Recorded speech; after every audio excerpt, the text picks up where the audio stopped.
She's the voice of South Carolina Republican politics. And in this edition of Quintin's Close-Ups, I talk exclusively with Lin Bennett. Well, I want to refresh your memory. I was actually walking down Broad Street yesterday, en route to work, and I just decided to call you, and I told you that I want to interview you for Quintin's Close-Ups. Yes. And I remember you telling me that you were exhausted and that you wanted the primaries to be over with. Yes. It was an ugly, nasty primary season. With a lot of candidates, it was busy. Oh, yes. And I was exhausted. So I'm glad that we're finally through that. We have candidates in all races except two. We have a runoff for two candidates.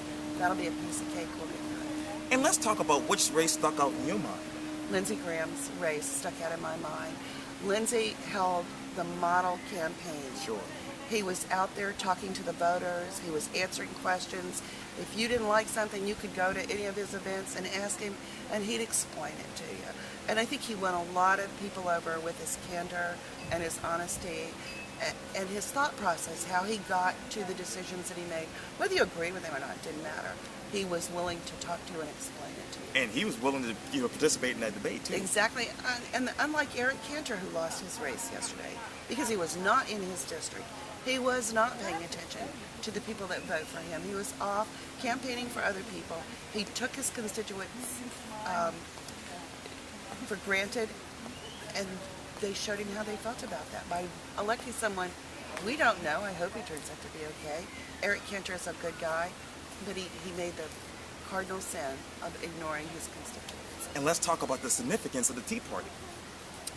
Well, I don't think that you can say that Eric Cantor's opponent, whose name is, Brat. That's right. It is. That's right. Is a Tea Party candidate because he got no support from them. They made no donations to him. They did not help him in any form or fashion. Mr. Brat deserves credit for doing what Mr. Brat did, and these other groups don't need to be jumping in there taking credit for him. Okay. He went out and talked to the voters, and he said last night when he was asked about Tea Party, he said, "I am a Republican. I ran on the Republican creed." Wow. Well, describe to me the following one word. Okay. Speaker Bobby Harrell. Honest. Robert Ford. Nice. Lieutenant Governor Glenn McConnell. Smart. The DSS scandal. Nasty. The VA scandal. Frightening. Obamacare. Scary. Well, let's go back to late April of last year, really. It was when you stepped down as chairman of the Charleston County GOP. Tell me, where were you emotional when that transpired? Well, I was disappointed, but I wasn't emotionally distraught. I have a very strong faith in God, and I believe that He leads our steps. And when it happened, I was surprised, but I also knew in my heart that this was the end of one chapter and that God had another plan. I don't know what it is yet, okay, but I do feel Him moving me in a certain way, and I'm sure when He's ready, He'll let me know what that is. And let's talk about now, because you are the first vice chairman of the South Carolina Republican Party. Tell me, how's that going?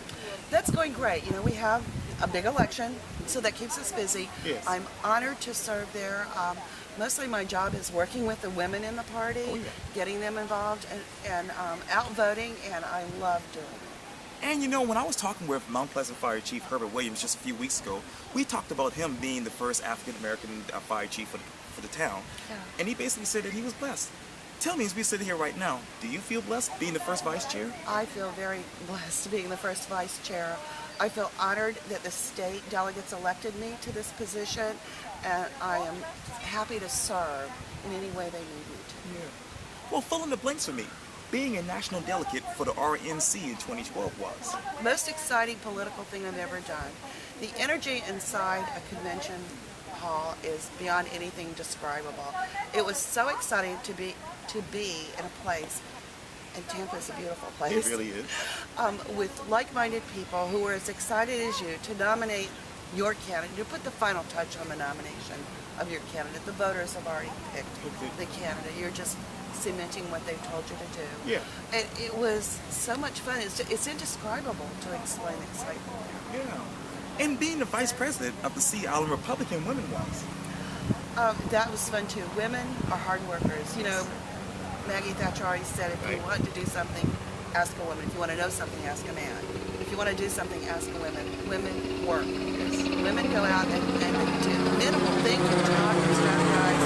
We just pick it up and go do it. We don't Manningheim High School in Germany was? That was an experience that I would never exchange. My dad was in the military, Right. and he just happened to be stationed there when I was a senior in high school.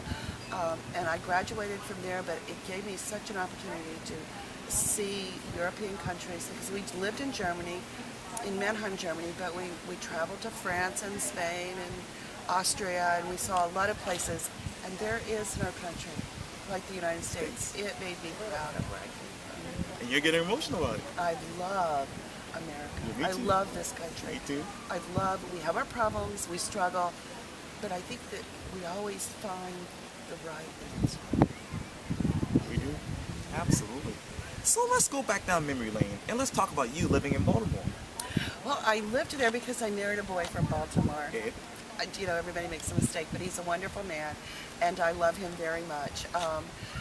It's not like Charleston. It's not like the South at all. Oh, yeah. People are not friendly, you know, like they are here. Not at all. You know, I would walk down the street and say good morning. People would jump back because Yeah. it scared them. But I just figured that's who I was. That's the way I was raised, and they just had to get used to me. They Yes. never did. But I just kept being me. Yeah. And speaking of being, raising up places, let's talk about New Bern. New Bern is my home. New Bern's where my family came from. New Bern, North Carolina is an old town. It used to be the capital of North Carolina. That's right. A very long time ago. Tryon Palace is there. You can visit. New Bern is the place I go where my soul is always happy. I was baptized at the Tuscarora Free Will Baptist Church, or the Gethsemane Free Will Baptist Church in the community of Tuscarora at the age of 11. It's where I learned to know Jesus. It's where Jesus revealed himself to me. Right. So whenever I go there, I am always so joyous. I have family there. I love seeing my family. It's my family that led me to the Lord, Oh, wow. that talked about the Lord. So going there just makes my soul a happy place. And as we talk about family, let's go back to how you and Ed actually met. We knew each other for years. We had mutual friends. Then we just started dating, and then for several years actually we started dating. Yeah. He was divorced and I was divorced, and and one of the things that I learned that I didn't do in my first marriage was to pray about it, to seek God's guidance. This time I did. He led me slowly, and I met the man of my dreams, my best friend, father of my children, and it's just been a wonderful, wonderful life. And you actually have 3 children of your own. We do have 3 sons, Mike, Jim, and Dan. Yeah. And we have 3 beautiful daughter-in-laws who I adore, and they treat me like a queen, so how can I not adore them? Yes. And 7 beautiful, beautiful grandchildren, 5 boys and 2 girls. And we know that you love politics, and you love your family, of course. I do. And you love God. I do. But what is something else that people don't know about you? I love golf. Next to everything I love, I wish I could play it more. My husband plays golf. Okay. He likes to play golf with me, which is great because I know husbands don't. So I love to go out and play with him. I wish I could do it more, and one day I will. I know that one day I'll be out there more. And I love to sail. I love to go out on a sailboat on the water and hear the breeze in the sails and just the water rushing by the boat. It's like the best sound in the world. It's like New Bern for you. It is like New Bern. We spent a lot of time on the Neuse River in That's New Bern, right. North Carolina. Yes. Well, we know that you have really tackled politics, and you have your family, and you're connected with God. But what's your next chapter? I don't know yet. I know God has a plan. I feel it. I feel that He's leading me somewhere. He just hasn't told me where yet. So I just keep moving forward. When I step forward and it's not right, He lets me know. When I step forward and it's right, He lets me know, and then I take another step. That's kind of how I do it. Yes. And He's taking me some places. I don't know where it's going to end up, but wherever it is, as long as He approves of it and it's His plan, I'll be glad to be there. That's awesome. Well, Lin Bennett, it was so great talking to you. Well, it was wonderful talking to you. Thank you so much.